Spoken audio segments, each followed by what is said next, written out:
Before we continue, just wanted to open up to the audience any generic questions or any concerns you might have. And just to recap once again, Parul is actually getting her PhD research in pediatric cancer and just a lot of knowledge of biology. So this is a great time to ask any questions. No questions are dumb. This is a conversation. Do we have a sense of how many generations down the line these things can endure for? Yeah, actually, it's interesting. They have been doing many studies where they're actually considering looking at grandparents and parents and everything. And you can definitely pass it on to at least 2 generations, because once you might have already observed that people who have more mental health issues, those get passed on to the future generation as well. So that's one of the biggest examples. And then I have not talked about epigenetics. So epigenetics is basically all of us are made of genes, right? The DNA, which is defining basically everything from our personality to whatever we are doing. But the expression, so there are genes, but the expression is what defines it. So we are not, whatever toxins are there, they're not changing the gene itself, but they're changing the expression of it. So if you change the expression, one day that person might lose their eyesight because the expression has changed. So you can imagine that it can affect multiple generations.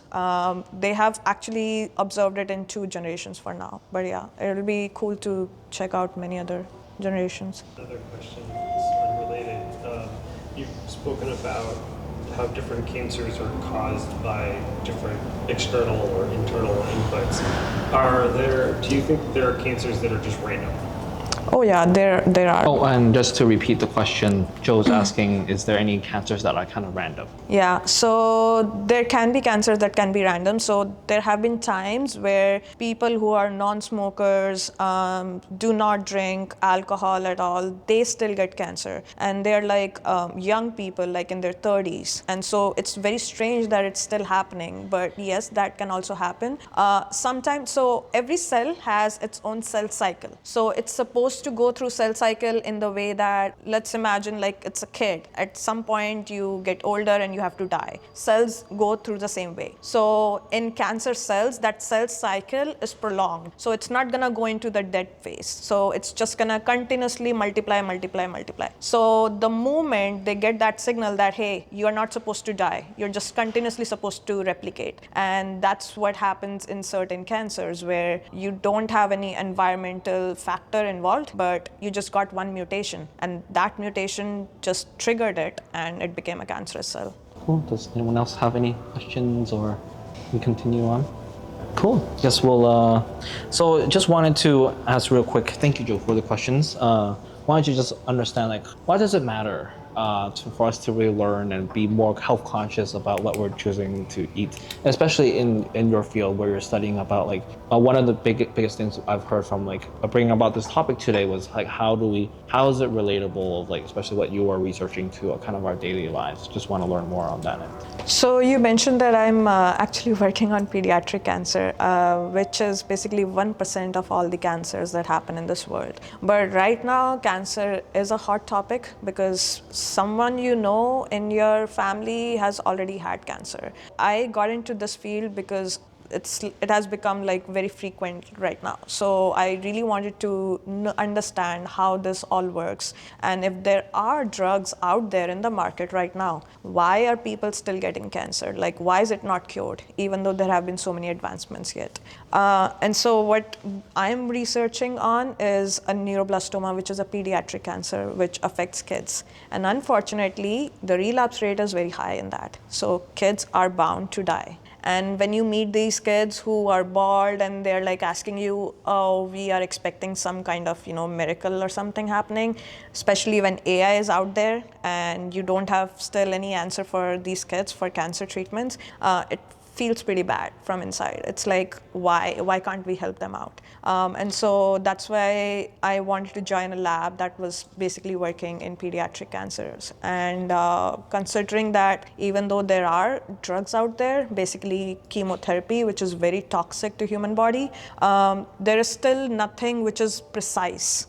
And it cannot be as precise because there are many other factors involved to treat any person. So that personalization is going to take some time to even come out in the market. But luckily, from my lab itself, we have had 2 companies as spin-off. So hopefully there's some hope that we can figure that out faster, because we are using drugs that are already there in the market, so we don't have to go through the clinical trials and get them approved. And then we are trying to figure those out in the pediatric cancers. But yeah, just to give you guys a gist of how pediatric cancers work, as I mentioned, just 1% of all the cancers. But just to figure out which drug is going to work or get the drug approved by the FDA takes about 4 to 4.5 years, which is like, you can imagine that kid can die in that 4 to 4.5 years, because the clinical trials take so long, approval takes so long, and it's a very niche market. And companies, since it's not going to give a lot of return to the big pharma companies, they do not prefer to invest in pediatric cancers. They would rather invest in adult cancers. And so you can imagine there's not like a lot of hope for these kids. That 4 to 4.5 years plays a major role in these kids' lives. So that's why I feel like pediatric cancers is definitely an area to work on. So I think I just wanted to kind of learn more about, based on your current research, what are some like challenges? There's a billion challenges. What have been some breakthroughs, but also some challenges that seems that, even as you mentioned a little bit about AI, like how has that may accelerate the timeline, but also like what are some challenges that you may face? Yeah, the funny thing is that we ourselves are using AI to do this. So we are trying to find a needle. Usually it's like trying to find a needle in the haystack whenever we talk about drugs, because there's like gigantic number of drugs. But you just need to figure out which drugs are going to be highly potent on these kids. But yeah, sorry, what was your question again? I completely missed it. Just curious, based off your research so far, have you found any breakthroughs or some wins and also some challenges?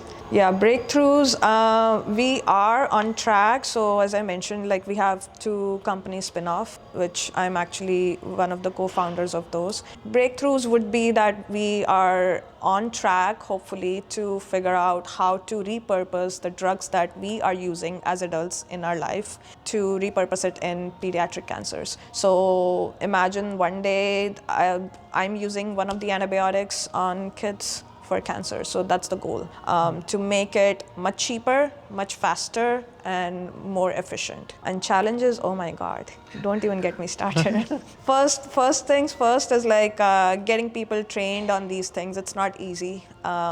It's easy to learn things, but then you need people who can adapt faster. And so training is a big chunk of this, and also getting all the knowledge. Like, people out there can be book smart, they might be memorizing things, but can they work out in the field or not? That's a very different story, and that's based on people. But we have a bigger chunk or bigger player here, which is basically the government, and the funding affects everything. Right now, the funding situation is going upside down. So they are doing a lot of cuts, making a lot of cuts in the research area. And right now, NSF, National Science Foundation, National Institutes of Health, all of these institutes are actually losing a lot of people. So there are job cuts.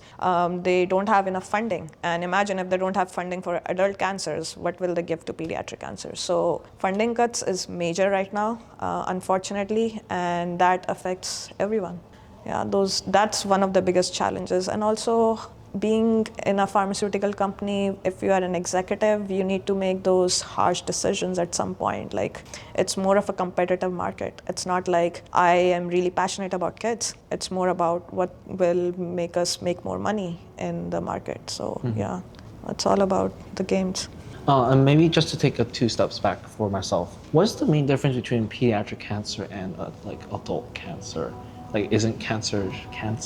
I just love, from a layman's term, so I love to just learn. So there are certain cancers we do not categorize like, okay, if it's a pancreatic cancer, it will only happen in adults or it will only happen in kids.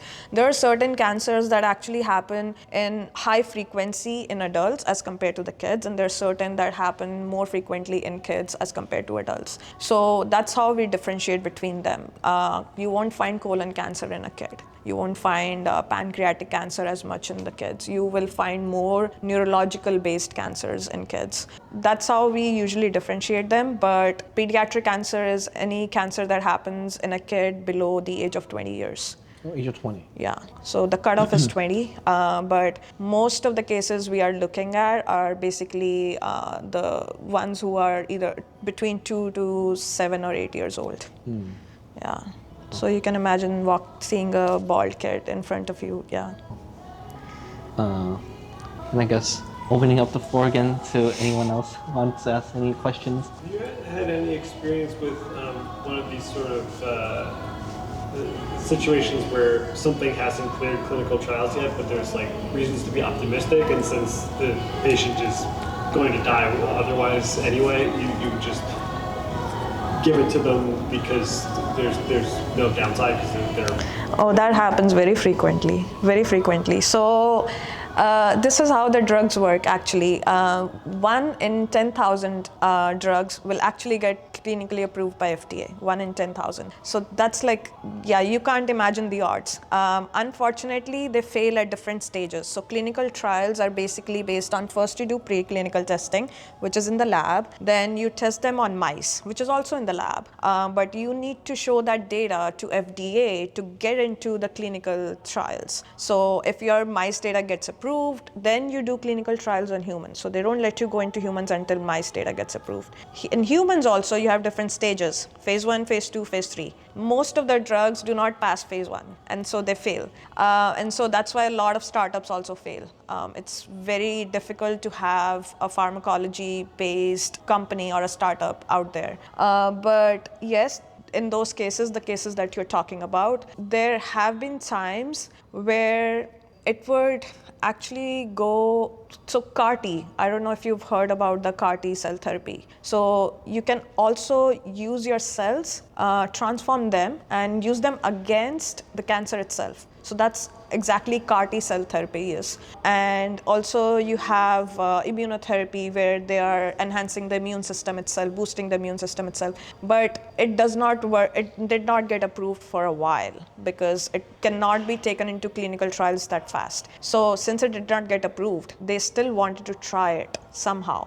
And unfortunately, you cannot do a clinical trial on a human until they get it approved by FDA. So people try to do it. If you're a physician, they try to do it behind the scenes, maybe 1 or 2, but they cannot legally do it, like openly with a lot of people. You can maybe try it on 1 or 2 people, and you might have also heard of China trying gene editing at some point, which got into a lot of trouble because of the ethical issues, but people still try to do things because it's easily available, or maybe there's not enough regulation. It just gets frowned upon. They got into a lot of trouble, and yeah, then governments get involved.